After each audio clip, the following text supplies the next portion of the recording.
Estamos en un momento de la historia donde parece que existe una obsesión por ser felices.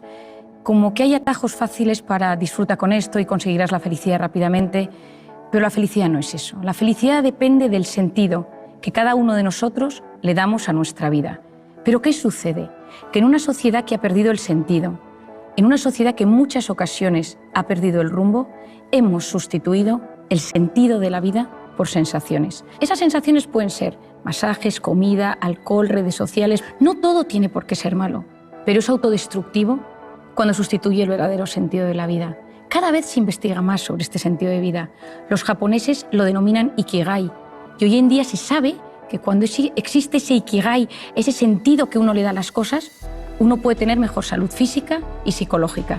Incluso mejoran los marcadores cardiovasculares, pero también mejora la felicidad. Cada uno de nosotros, todos los que nos están escuchando, tú y yo, estamos librando una batalla en algún tema de nuestra vida. Todos nosotros estamos sufriendo constantemente por algo.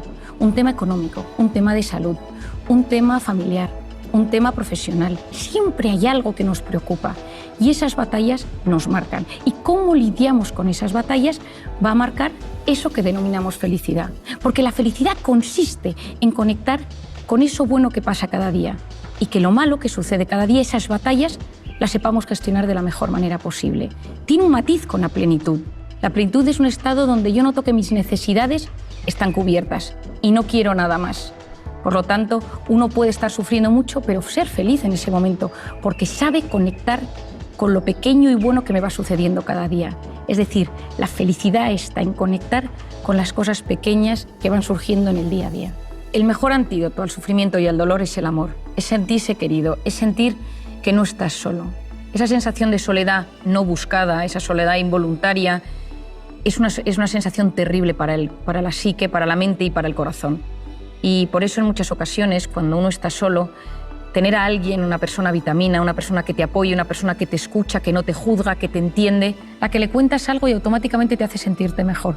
Que da igual que haga un año que no la veas, que sabes que con esa persona las cosas son mucho más sencillas, ¿no? Esa sencillez en las relaciones humanas que tanto ansiamos. ¿El amor a quién? Bueno, el amor a uno mismo.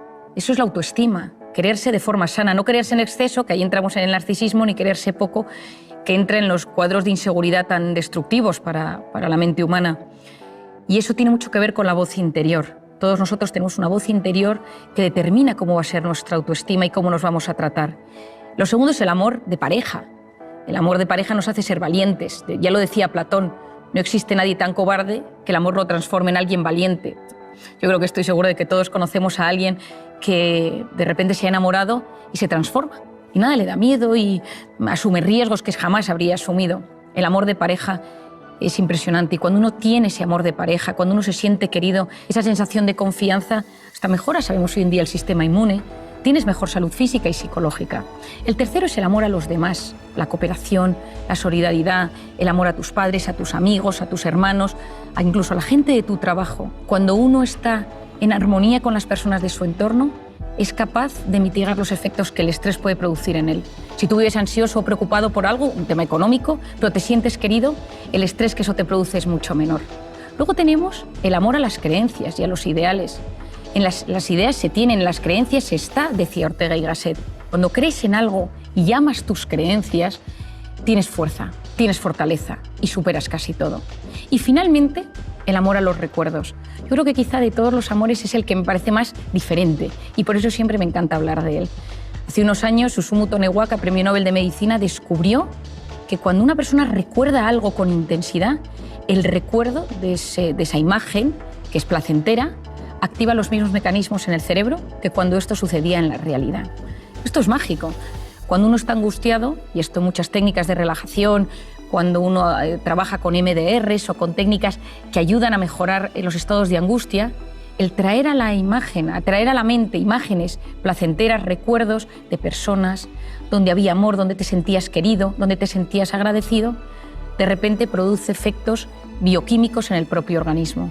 Por lo tanto, ese amor, cuando inunda nuestra mente, nuestro organismo, nos ayuda también a ser mejores con los demás, a convertirnos en personas que no juzgamos, que empatizamos, que somos cariñosos, que buscamos intereses comunes.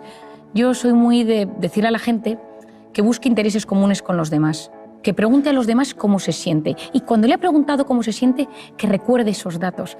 Porque esto lo he aprendido de mi padre. Mi padre se acuerda de todas las cosas y él lleva en su agenda del teléfono, los teléfonos de todo el mundo, pero al lado tiene puesto: su padre tiene artritis, su mujer tiene un Alzheimer, su hijo ha tenido un fracaso escolar. Y así cuando alguna vez llama a alguien, siempre busca ese punto en común. Hoy en día vamos tan acelerados con nuestras preocupaciones y nuestros pensamientos que nos cuesta prestar atención a las preocupaciones de los demás. El amor es uno de los mejores antídotos a los momentos malos. Cuando uno conoce, cuando uno entiende todo esto, comprender es aliviar. Y cuando uno comprende por lo que pasa su mente, uno se siente aliviado. Porque si no, lo que sucede es que uno es esclavo de síntomas físicos, psicológicos, y va como perdido por la vida. Y poder llegar a unir la mente y el cuerpo y entender que somos lo que pensamos en muchas ocasiones, que ese pensamiento me lleva a una emoción, que esa emoción tiene su impacto en el cuerpo, me va a ayudar muchísimo para poder desarticular esa intoxicación de cortisol y esos momentos de estrés mantenidos. Bueno, yo una de las cosas que más recomiendo a todo el mundo, a jóvenes, estudiantes, a más mayores, a gente adulta, estés donde estés, trabajes en lo que trabajes, es que tengas unas nociones básicas de cómo funcionas tú como ser individual y cómo funciona la mente humana y el organismo humano en general. Y que hagas como una unión y digas: ah, esto es lo que me pasa a mí. Si tú eres de los que tienes problemas de espalda, tienes que saber que tus momentos de estrés, la espalda es la que te va a mandar señal de aviso. Si de repente eres de los que tienes visión borrosa, o de los que tiendes a tener cambios en la piel, o de los que te cambia el aparato intestinal, o de los que somatizas a nivel neurológico y te tiembla el párpado, o se te duermen las manos, vas a entender mucho mejor el funcionamiento de tu cuerpo y de tu organismo. Lo primero es conciencia de uno mismo. ¿Quién soy yo? ¿Cómo es mi forma de ser? ¿Soy tímido? ¿Soy sensible? ¿Soy impulsivo? ¿Soy obsesivo? ¿Soy perfeccionista?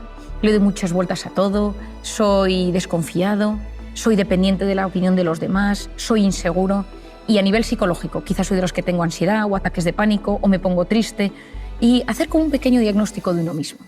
Para mí esto es clave. ¿Cuáles son los factores que me estresan?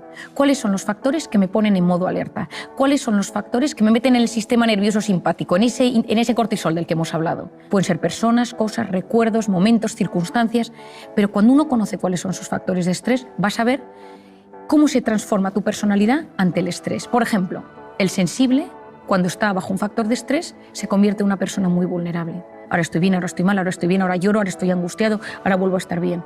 El tímido, cuando está bajo factores de estrés, se bloquea.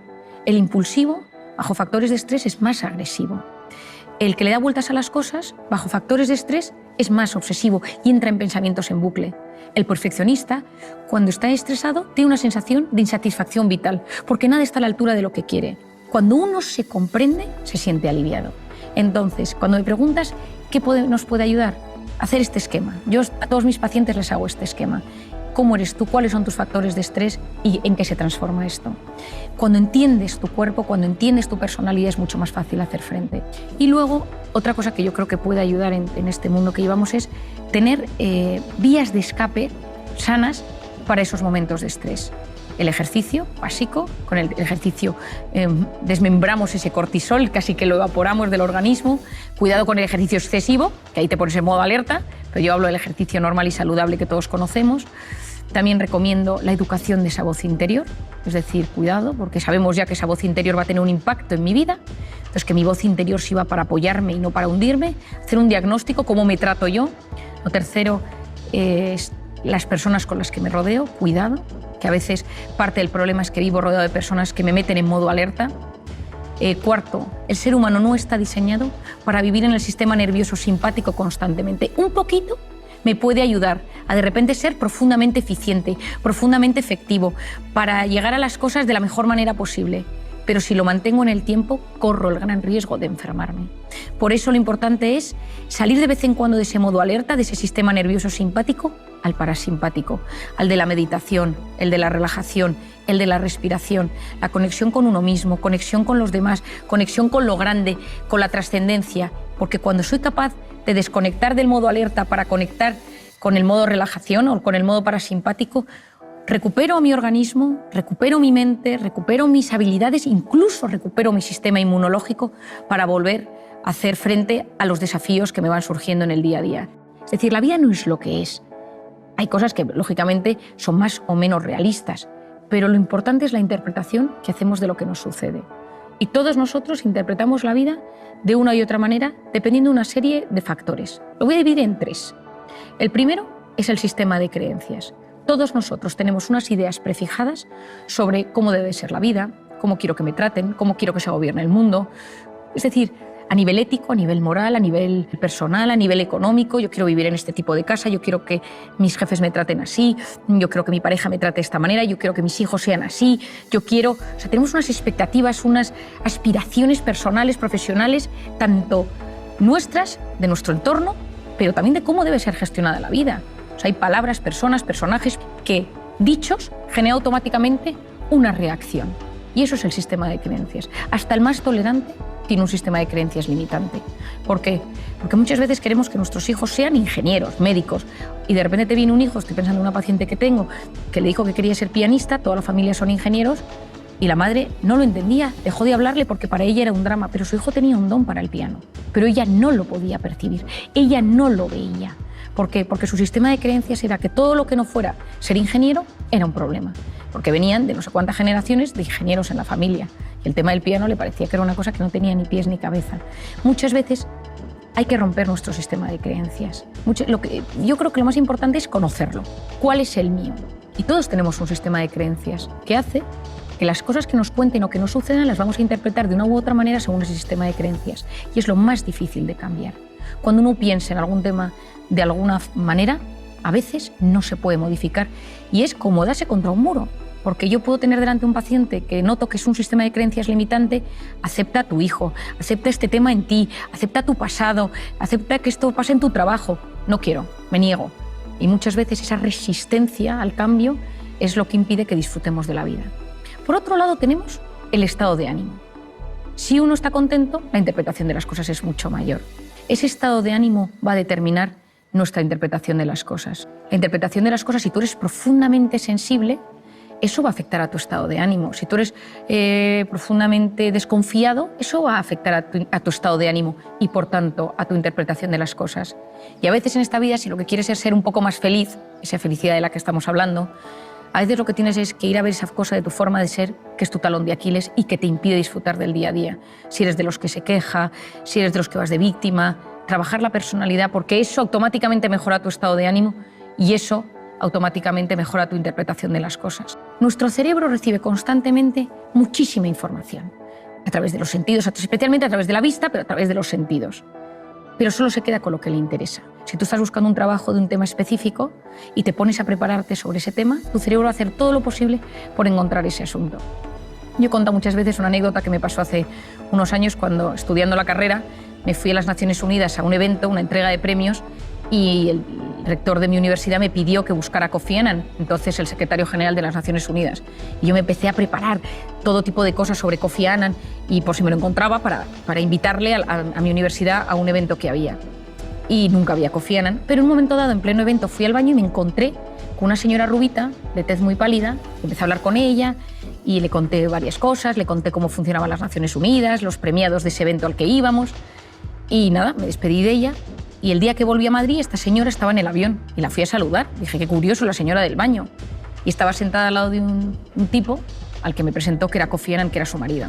Y entonces yo muchas veces me pregunté, ¿no? ¿Cómo es posible? Bueno, yo había estudiado a Kofi Annan y probablemente mi mente había captado fotos con su mujer.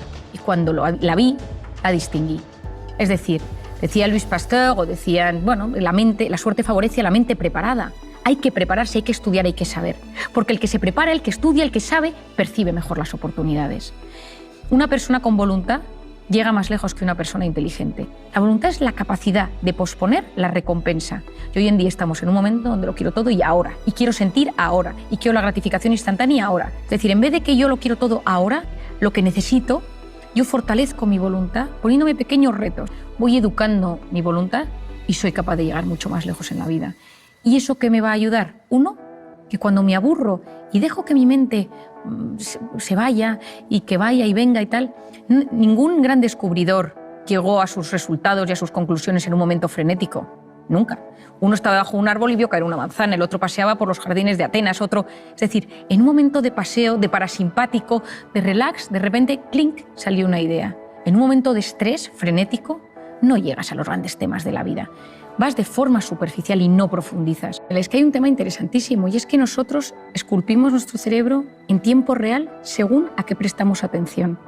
Por eso, hoy en día, según a lo que prestemos atención y la capacidad que tengamos de concentración, de atención y esa fuerza de voluntad, va a determinar en gran parte nuestra calidad de vida, nuestra calidad intelectual, nuestra calidad cognitiva, de conectar con las personas, con el conocimiento, con la naturaleza, con todo.